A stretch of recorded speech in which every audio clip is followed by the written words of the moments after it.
प्यारे बच्चों, सबसे पहले आप बताएं ये क्या बना हुआ है? पंखा। ये क्या है? पत्ता।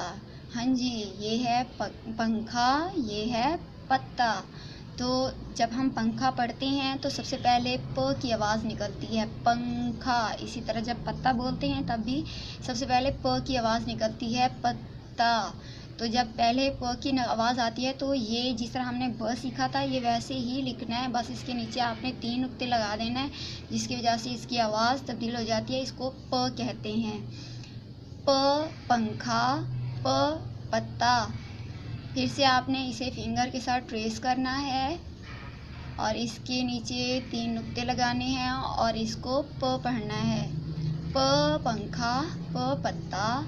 इस तरह प्यारे बच्चों आपने ये पत्ते में रंग करना है और नीचे प भी बने हुए हैं, तो आपने इनको ट्रेस भी करना है और इनमें कलर्स भी करना है और इनको अच्छे से याद कर लेना है, इनके नाम भी और प की पहचान भी याद अच्छे से कर लेनी है।